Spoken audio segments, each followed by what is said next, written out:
नमस्कार दोस्तों, स्वागत है आपका जेके स्टडी मार्ग में। यदि आप रेलवे, एसएससी, पुलिस, बैंकिंग या किसी भी प्रतियोगी परीक्षा की तैयारी कर रहे हैं, तो यह पॉलिटी एमसीक्यू सीरीज में आपके लिए बेहद महत्वपूर्ण है। तो इस सीरीज में हम भारतीय संविधान और राजनीति के महत्वपूर्ण प्रश्नों को सरल व्याख्या के साथ पढ़ेंगे। तो वीडियो को अंत तक जरूर देखें और चैनल को सब्सक्राइब करके बेल आइकन दबाना ना भूलें। तो चलिए शुरू करते हैं आज का पॉलिटी एमसीक्यूज प्रैक्टिस सेट 1 में। पहला प्रश्न है, भारत में किसकी स्वीकृति के बिना कोई भी सरकारी खर्चा नहीं किया जा सकता है? सही उत्तर हो जाएगा ऑप्शन नंबर ए, संसद। ए नंबर सही उत्तर होगा। अगला प्रश्न है 2 नंबर, एक ही व्यक्ति को कितनी बार भारत का राष्ट्रपति बनाया जा सकता है? सही उत्तर होगा ऑप्शन नंबर डी, कई बार। डी नंबर सही उत्तर होगा। अगला प्रश्न है 3 नंबर, भारतीय संविधान में राज्य के नीति निर्देशक तत्वों की संकल्पना किस देश के संविधान पर आधारित है? सही उत्तर होगा ऑप्शन नंबर बी, आयरलैंड के संविधान पर आधारित है। बी नंबर करेक्ट आंसर होगा। अगला प्रश्न है 4 नंबर, भारत को मुख्य रूप से एक गणराज्य माना जाता है क्योंकि? इसका सही उत्तर होगा क्योंकि यहाँ पे राजा अध्यक्ष का चुनाव होता है। सही उत्तर ए नंबर हो जाएगा।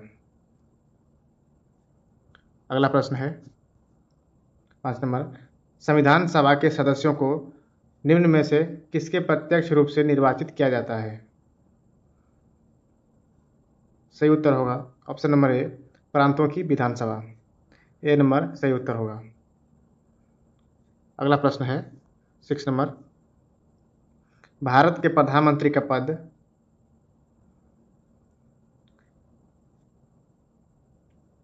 सही उत्तर होगा ऑप्शन नंबर ए, संविधान द्वारा गठित है।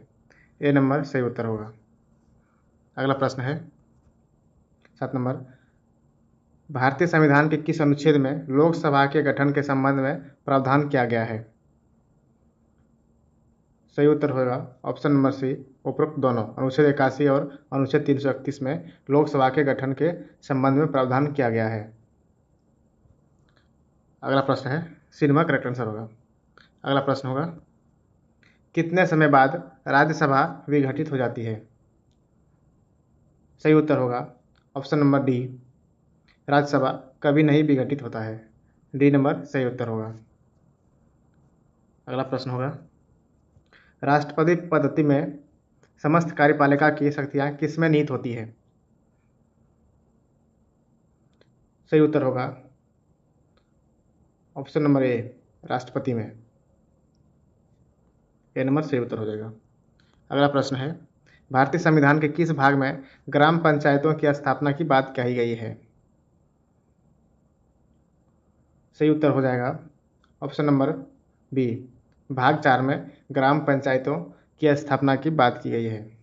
बी नंबर करेक्ट आंसर होगा। अगला प्रश्न है, भारत के संविधान निर्माताओं ने न्यायिक पुनरावलोकन के विचार को किस देश से ग्रहण किया था? सही उत्तर होगा ऑप्शन नंबर डी, अमेरिका।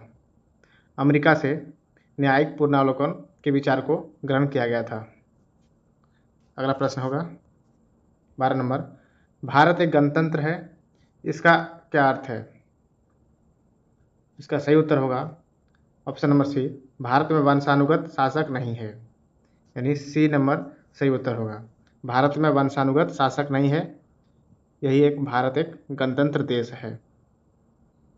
अगला प्रश्न होगा 13 नंबर, पुनर्गठन के फलस्वरूप वर्ष 1947 में संविधान सभा के सदस्यों की संख्या कितनी रह गई थी? सही उत्तर होगा option number B, 299। B number सही उत्तर होगा। अगला प्रश्न होगा 14 नंबर, राष्ट्रीय विकास परिषद की अध्यक्षता कौन कर सकता है? क्वेश्चन है, राष्ट्रीय विकास परिषद की अध्यक्षता कौन करता है? सही उत्तर होगा ऑप्शन नंबर ए, भारत का प्रधानमंत्री करता है। ए नंबर सही उत्तर होगा। अगला प्रश्न है 15 नंबर, किसी राज्य का उच्चतम विधि अधिकारी कौन होता है? क्वेश्चन है, किसी राज्य का उच्चतम विधि अधिकारी कौन होता है? सही उत्तर होगा option number B, advocate general. Advocate general राज्य का उच्चतम विधि अधिकारी होता है। बी नंबर सही उत्तर होगा।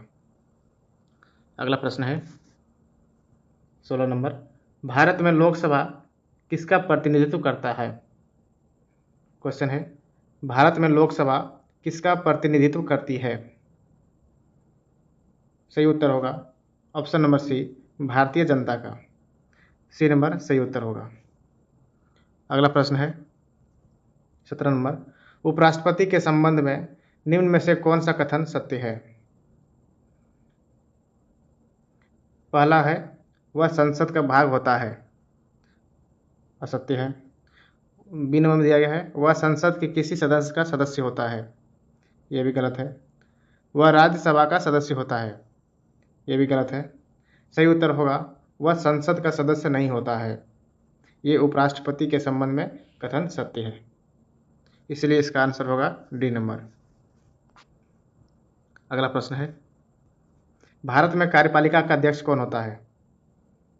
क्वेश्चन है, भारत में कार्यपालिका का अध्यक्ष कौन होता है?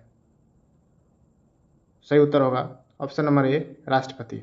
राष्ट्रपति भारत में कार्यपालिका का अध्यक्ष होता है। अगला प्रश्न है 19 नंबर, संविधान के किस भाग में संविधान संशोधन की प्रक्रिया का उल्लेख है? क्वेश्चन है, संविधान के किस भाग में संविधान संशोधन की प्रक्रिया का उल्लेख है? सही उत्तर होगा ऑप्शन नंबर ए बी, भाग 20 में। भाग 20 में संविधान के संशोधन की प्रक्रिया का उल्लेख है। अगला प्रश्न है 20 नंबर, भारतीय संविधान में संसदीय व्यवस्था को किस देश के संविधान के समान रखा गया है? प्रश्न है, भारतीय संविधान में संसदीय व्यवस्था को किस देश के संविधान के समान रखा गया है? सही उत्तर होगा option number C, Britain. C number सही उत्तर होगा। अगला प्रश्न है,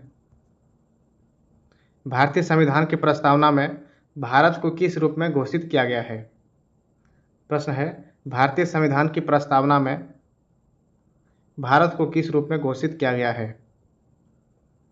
सही उत्तर होगा इसका ऑप्शन नंबर सी, एक प्रभुत्व संपन्न समाजवादी धर्मनिरपेक्ष एवं प्रजातांत्रिक गणराज्य के रूप में घोषित किया गया है। सी नंबर सही उत्तर होगा। अगला प्रश्न है 22 नंबर, संविधान सभा में विभिन्न प्रांतों के लिए 292 सदस्यों का निर्वाचन होना था। इनमें से कांग्रेस के कितने प्रतिनिधित्व निर्वाचित होकर आए थे? क्वेश्चन है, संविधान सभा में विभिन्न प्रांतों के लिए 292 सदस्यों का निर्वाचन होना था। इनमें से कांग्रेस के कितने प्रतिनिधि निर्वाचित होकर आए थे? सही उत्तर होगा ऑप्शन नंबर सी, 208 प्रतिनिधि निर्वाचित होकर आए थे। सी नंबर सही उत्तर होगा। अगला प्रश्न है 23 नंबर, विधान परिषद को समाप्त करने वाला आखिरी राज्य कौन सा है? क्वेश्चन है, विधान परिषद को समाप्त करने वाला आखिरी राज्य कौन सा है? सही उत्तर होगा ऑप्शन नंबर सी, आंध्र प्रदेश। सी नंबर करेक्ट आंसर है। अगला प्रश्न है, राज्यपाल को प्रति माह कितना वेतन प्राप्त होता है? सही उत्तर होगा 3,50,000 रुपये प्रति माह। सी नंबर ऑप्शन सही होगा। अगला प्रश्न है 25 नंबर, 1950 में योजना आयोग का गठन निम्न में से किसके संकल्प द्वारा किया गया था? क्वेश्चन है, 1950 में योजना आयोग का गठन निम्न में से किसके संकल्प द्वारा किया गया है? सही उत्तर होगा ऑप्शन नंबर बी, संघ मंत्रिमंडल के द्वारा। बी नंबर सही उत्तर होगा। अगला प्रश्न है 26 नंबर, राष्ट्रपति पद के निर्वाचन हेतु उम्मीदवार की अधिकतम आयु कितनी होनी चाहिए? क्वेश्चन है, राष्ट्रपति पद के निर्वाचन हेतु उम्मीदवार के लिए अधिकतम आयु कितनी होनी चाहिए? सही उत्तर होगा इसकी कोई सीमा नहीं है। डी नंबर सही उत्तर होगा, उम्र की कोई सीमा नहीं है। अगला प्रश्न है 27 नंबर, पहला संवैधानिक संशोधन अधिनियम कब बना? क्वेश्चन है, पहला संवैधानिक संशोधन अधिनियम कब बना? सही उत्तर होगा ऑप्शन नंबर बी, 1951 ईस्वी में। बी नंबर सही उत्तर होगा। अगला प्रश्न है 28 नंबर, भारत की नागरिकता निम्न में से किस प्रकार प्राप्त की जा सकती है? क्वेश्चन है, भारत की नागरिकता निम्न में से किस प्रकार प्राप्त की जा सकती है? सही उत्तर होगा ऑप्शन नंबर डी, उपयुक्त सभी के द्वारा, जन्मजात के द्वारा, देशीयकरण के द्वारा, वंशानुक्रम के द्वारा, इनमें से सभी, यानी डी नंबर ऑप्शन सही होगा। सभी के द्वारा नागरिकता प्राप्त की जा सकती है। 29 नंबर क्वेश्चन है अगला, निम्न में से योजना आयोग का अध्यक्ष कौन होता है? क्वेश्चन है, निम्न में कौन योजना आयोग का अध्यक्ष होता है? सही उत्तर होगा ऑप्शन नंबर ए, प्रधानमंत्री। प्रधानमंत्री योजना आयोग का अध्यक्ष होता है। ए नंबर सही उत्तर होगा। अगला प्रश्न है और लास्ट है, भारतीय संविधान की संशोधन प्रक्रिया किस देश के संविधान से प्रभावित है? क्वेश्चन है, भारतीय संविधान की संशोधन प्रक्रिया किस देश के संविधान से प्रभावित है? सही उत्तर होगा दक्षिण अफ्रीका। ऑप्शन नंबर सी सही उत्तर होगा। अगर आपको यह पॉलिटी एमसीक्यू सीरीज पसंद आई हो तो वीडियो को लाइक करें, शेयर करें और चैनल को सब्सक्राइब करें। अगले भाग में और भी महत्वपूर्ण प्रश्नों के साथ मिलते हैं। धन्यवाद।